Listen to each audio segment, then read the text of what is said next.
light within my heart, light within my thoughts, light within my words. May one and all and everything, blessed and loved, ever be. Welcome. I am Sister Who.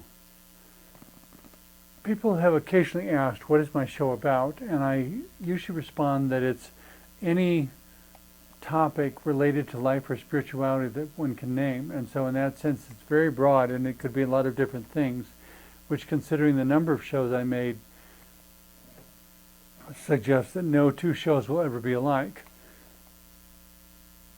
And in that sense, people have asked, when do you run out of material? And I guess I would say only when you stop living, because within every moment of life, there's something deeper to contemplate or think about or consider. And it's very often, I sometimes say, it's the obvious which escapes us. And so I tried to look right under my nose, so to speak. Not literally, of course. I look around and I ask, what is obvious that has not been adequately discussed? And I occasionally have heard Native Americans speak of Mitakuye and all my relations, that there are all these different forms of life and they somehow all fit. I don't know that they've spoken about it extensively, because there's a sense in which they want their understandings to be their cultural property. And in my opinion, it needs to be shared, but the problem is that the people with whom they're trying to share it are not acquiring it as wisdom. They're acquiring it as appropriating. It's as if they're trying to create a clone or a caricature of the original. And this is not about creating a clone or a caricature of the original. This is about coming to true understanding. And I've heard Native Americans, for example, speak of the creepy crawlies and the insect population as being part of creation and part of all my relations. And it raises the question of what exactly is our relationship, and how does it best function? And on one hand, I'm content to let them live outside in the garden or wherever. That's fine. But for myself as well, I know that I don't want spiders in my house. I'm not willing to share my house with them. And I saw a woman once who claimed to have at least partial Native American heritage. Not that that really means anything one way or the other, but I saw her staring at a fly before she hit it with the fly swatter. And I stopped and asked her, what are you doing? Because it looked very curious. And so she gave me the, not mantra, but the process, I guess, that I've used pretty much ever since. And that was that because there is a sense of interrelationship between her and the fly, and yet she knew it was an incompatible relationship where we couldn't share the same space, she would silently say to herself, may you have a better life next time, and then she would swat the fly with the fly swatter. And so ever since that day, for well over 20 years now, I try to be fascinated by insects when I'm outdoors, and when we're inside my house, I say, may you have a better life next time, and on your way you go. Which I've met people who have a different relationship with insects. I met one woman once who was quite fascinated with spiders. I tend to not share space with them, and I definitely don't like mosquitoes. But the question becomes, if these are our relations also, how do we create a balance? How do we create an understanding that allows for some sort of positive relationship? And on one hand, we don't want to eradicate them from the earth, and on the other hand, we can't allow a sharing of space because of the ways they negatively impact us. When I was a child, we had lots and lots of wasps all over the place. They would make nests under the roof. They would make nests in the tire swing, just all over the place. And there was one time where one flew and hit my face and got stuck behind my glasses and stung my face. And I guess because it happened so much when I was a child, as I grew into adulthood and kind of got away from it a bit, it began creating more of a reaction. The last time I was ever stung, my whole arm went numb for 3 days. And so it was really quite serious. And there are people who are allergic to bee stings who will literally go into a sort of allergic shock and stop breathing and die if they receive too many stings. And so they need to stay away from bees also. It's just one of those situations where they're good and you're good, and the two should never be in the same place. But there was a TV show I saw once on a different but related note, showing Scandinavia. The show was about the migration of birds. But they showed this particular area of Scandinavia where for, I think they said about 10 or 11 days in a particular time during the summer or late fall, I can't remember exactly, I think it was during the summer, but it was in a far northern climate.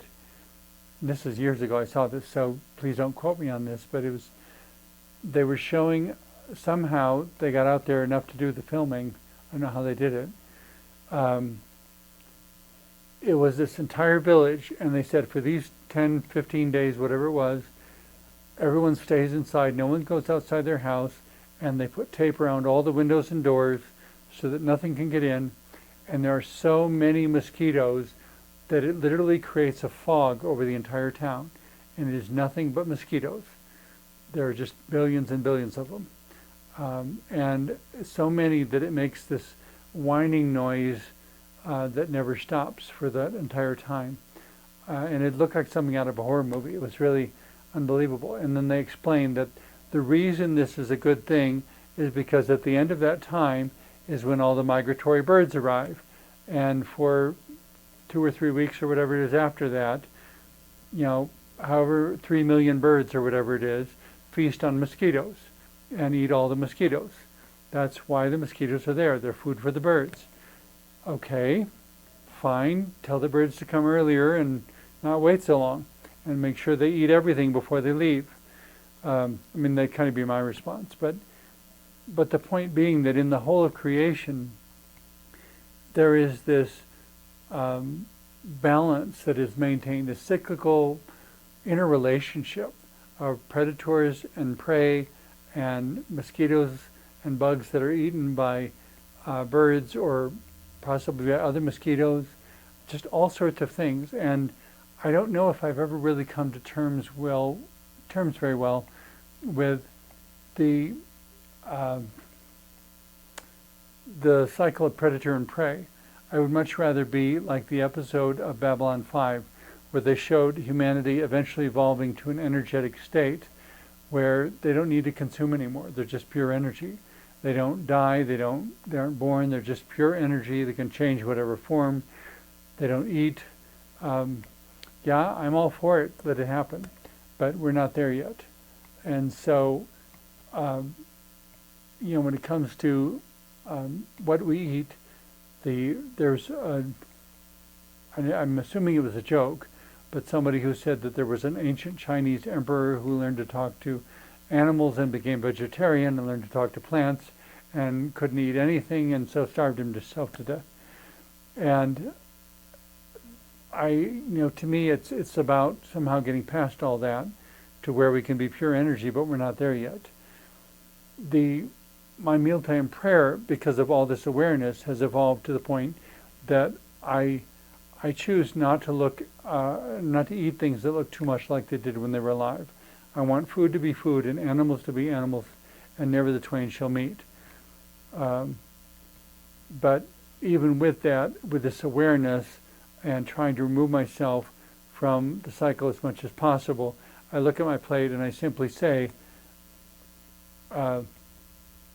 may I live a life worthy of the sacrifice. Understand that something has sacrificed itself in order for me to live. And in many cases, it hasn't even chosen the sacrifice. It was some farmer or butcher or somebody who decided that this thing would be sacrificed in order that I should live. And so I give thanks for all the people who've participated in that, and I give thanks for the sacrifice, and I remind myself to live a truly worthy life and not to live in a way that is frivolous or that takes the food for granted. I mean, I suppose in some sense, some people would say this is because I grew up Catholic, that the idea of being from first grade, that you never ever waste food, and which is ghastly when I hear about how much food is thrown away, and how people buy food more than they can consume within the period of the shelf life, and then have to throw it away because it's spoiled, instead of buying only what they need until its shelf life, using it up in that time, and keeping a constant cycle going. It kind of brings up the whole notion of hoarding also. That in one hand, people are worried and subconsciously afraid of not having enough, of what if I need this and it's not available? And so they hoard and stockpile and try to get more than they could possibly need, and then not buy more for whatever amount of time. But but it depends on how long the stuff keeps, because the nature of all food is that it has a shelf life. That's why in the natural world they don't have refrigeration, and anything that is eaten must be immediately consumed or left for the insects to finish the cleanup. And in that sense, if we eliminate all the insects, we also eliminate all the ways that that decay and death and deterioration flow through the natural cycle. If it wasn't for the flies and the maggots and all those things that we detest, how would nature ever get rid of the bodies of animals that had died? And yet it becomes this continuous cycle. Something is the prey, something is the predator, something is the cleanup crew, if you want to call it that. That I had a couple friends who lived in the country once, who whenever they would see roadkill near the driveway or anything, would put it up on this high stand so that the coyotes didn't get it, because they didn't want to support the coyotes, but they figured that up on this high platform it would be food for the carrion birds and for the crow. And so they chose to support the bird equivalents of the cleanup crew instead of the animal equivalents. And of course, being up there on that stand also allowed the insect cleanup crew to participate also. And so in a sense, they were still participating in what they encouraged in their neighborhood. If they had done that in a way that was accessible to bears and coyotes and foxes and so forth, it would have encouraged more dangerous wildlife around their home. And so I didn't fault their choice or anything, but I've occasionally heard my vegetarian friends insist that meat is murder, and I kind of chide them for saying that, because the question with which I discourage them from being too antisocial is simply to say, is it any less consumption just because you don't hear the carrot scream? And if you could talk to carrots, if you could hear the voices of carrots and radishes and everything else, what would we eat? I would love to see development of the Star Trek food replicators, where we simply take raw energy and make it into food without it having ever been organic. Of course, that raises the question that some insist in talking about diets, that if you want the healthiest food, you need to have the food that has the most life energy, and so some people even talk about eating raw food that is not cooked, so that the life energy is not destroyed. And if it works for them, great. It doesn't work for me. But the way I respond to that is simply by saying a mealtime prayer of, may I live a life worthy of the sacrifice. The hope, if roles were reversed and I were the animal, and if I were going to be sacrificed, at least let me be eaten by someone who is living a good life, instead of letting me be eaten by someone who is a narcissistic, greedy, self-serving despot, being oppressive to everyone and everything all around. If I have to be sacrificed, if this is the only cycle of life in which I can participate, and I'm the prey, oh well, then at least let me be eaten only by people who deserve it, not by people who, in my humble opinion, don't deserve to live. Kind of like that, the insect or the spider in my house. May you have a better life next time, and on your way you go. And in a similar sort of way, seeing people within the human race, and it's not that I want to advocate murder or extermination or what have you, but recognizing when there is no quality of life that deserves to be maintained, when the only thing this person has to look forward to is starvation, and when this person is not loved, and there is no way to fix this, when a person is so damaged that we cannot find any way whatsoever to bring them back to wholeness and health, to say, to give an apology, and to have a humane and dignified way of letting them go. That's as much as we would do for our dogs. If we cannot find good homes for them, if they cannot experience love, if they cannot experience all their needs being met, to say, I am very sorry that this happened to you, and euthanize them in a very humane fashion. Do I believe in euthanasia? I believe in euthanasia being available. Do I believe that everyone should be allowed to exit the world every time it's inconvenient? No, I don't, because there have been times where I found spiders and hummingbird moths. That's what it was. Hummingbird moth is an incredibly beautiful creature, and it's an insect. It's not a bird, but they're incredibly beautiful. And finding them and trying to find some way of safely transporting them back outside in good weather, so that they can live as much life as they're able to, with as much love and consideration and compassion as possible. It's not that I am out to eradicate insects from the planet. That's not the point. The point is finding a healthy relationship in which they have what they need and I have what I need, and in looking at the ways that insects and birds and animals balance each other's population, and that if it gets too high, then more of them starve to death until the balance is reestablished. In a similar sort of way, looking at humanity and not trying to tell anyone they have the right to live or die, but simply to say we need to be good people. We need to do what we can to maintain an appropriate balance. And if somebody is injured emotionally, mentally, physically, whatever way it is, to find ways that are not focused on the money, but are focused on the wholeness of the person, that this person needs to be whole and needs to be healthy.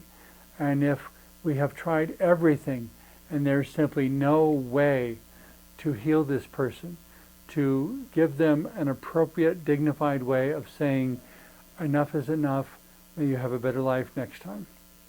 Whether it's a terminal illness, whether it's a mental illness, that we have tried everything and we cannot find a way to cure it. If it's someone who needs to live in isolation, maybe we make them a lighthouse keeper.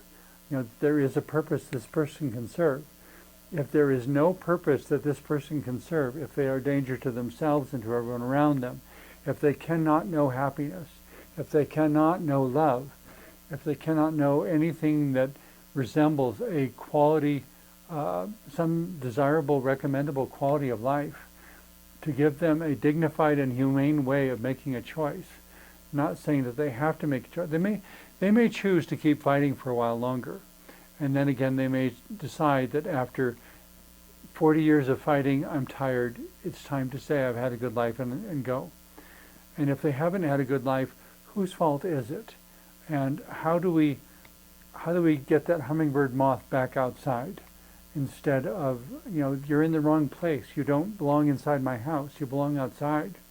How do we get them back out there without damaging themselves or ourselves? If they are hell-bent on coming in the house because they view us as a food source, obviously we have a conflict of interest and there's a problem. If they come after me, I probably will defend myself any way I need to. Not because I don't respect the life within them, but because I understand that they have a life and I have a life, and that our lives need to unfold in ways that do not force any sort of overlap. Or at least not in that way. honeybees, I prefer that they be in a hive, and I love the honey they produce. I will never be a beekeeper. It is not something, not an activity for which I'm well suited. But I do like honey, and I appreciate the people who do that. And it is a renewable resource that involves no death whatsoever. You can plant a flower garden, you can keep the beehive, you can sell the honey. It becomes a cycle, and it becomes very much about understanding how to have a constructive relationship with those bees. The interesting thing is that wasps will actually kill a beehive. And so by joining with the bees against the wasps and eradicating the wasps while encouraging the bees, one encourages the honey, encourages the flowers, encourages the life of the bees, and may even be able to create it in such a way that the bees are never around those who are allergic to bee stings, because we can plant the flowers in only certain places and have the beehives in only certain places. And that's where I come back to the spiders and say, they're beautiful, they're incredible, their webs are beautiful. Please keep them in the garden, don't ever let them come in the house. Where I grew up, there were in the tall grass along the roadsides and sometimes in the fields, there were these huge webs about 2 feet across that were just incredible works of art. And if you took a photo of them in the morning when dew was all over them, you'd have to wonder whether these spiders were the most incredible artists. And the spider would usually be sitting in the center and looking very scary because they were huge, huge black spiders. Not quite like a black widow, different than that. But they had yellow splashed all over their abdomens, and they're really quite beautiful and wonderful for a photograph. But I did never want to cross paths with them because they were huge. And for the most part, they built their webs in the grass and never bothered anybody. The challenge is finding those sorts of environments in which the insects don't bother anybody, they have what they need, and we can conduct our lives without bothering them. Neither one is faced with overpopulation. But it raises the question, so what purpose do wasps serve? And part of me wants to insist there isn't one, get rid of them all. But I don't think I would ever want to do that, because there may be a purpose that wasps serve that I have yet to discover. And if we could discover what that purpose is, then we could find out where they're supposed to be and what they need in that place, and how to keep them in that place so that everything can live in harmony and peace without doing any damage or injury to each other. The problem with the world of my childhood was that we didn't know how to live in harmony, and we didn't know how to respect each other's environments. And if anything, they illustrated again and again how either of us crossing into the other's environment would result in injury. And in a similar sort of way, whenever people do not respect each other's boundaries, it generally results in injury of some kind. And the fact that we don't notice the injury, or we try to repress any awareness of the injury, doesn't make the injury less than it is. But it still comes down to knowing and to rediscovering each other and to communicating with each other in some way, so that we begin to understand each other and understand what each other needs, and how it is that we can maintain separate environments, respecting each other's boundaries without, and by respecting each other's boundaries, not to do any damage. Final quote as we wind up this show. I remember seeing a movie many years ago called Mothman, and it speaks of a higher dimensional being who appears apparently hundreds of times throughout human history and warns of impending danger, and has appeared to various people, but there's no way to explain what is going on. So there is a professor who has had some experiences and was totally discredited, and it ruined his life, he deserved way more compassion than he got. The current time of the movie is Richard Gere playing a man who is having new experiences with Mothman, and finds out about this professor from 10, 20 years ago, whenever it was, And so they're starting to have conversations. And they come to the conclusion that this is a higher dimensional being trying to warn them about an impending danger, because this being is somehow outside of time and consequently is able to see the future that is coming, and is trying to warn because, in spite of not being able to effectively communicate, this being is concerned. It has love for humanity and wants to do what it can to warn of the danger. And at one point, my favorite quote in the whole movie is Richard Gere looking at the older professor and saying to him, if he's so much more advanced, why doesn't he just tell us? And the professor looks at him blankly for a moment and then says, you are significantly more advanced than a cockroach. Have you ever tried talking to one? And I just thought that is such a wonderful thing to bear in mind. You know, as we try to work out our relationships with insects, with people, with animals, you are significantly more advanced. Have you ever tried talking to one? If you can't communicate and they can't communicate and we don't have a common language, the least we can do is to continue to try and to have respect for the boundaries of the other and apply whatever we have learned. Thank you very much for watching. I hope some of the comments I've made this last half hour have been helpful to you. Amen.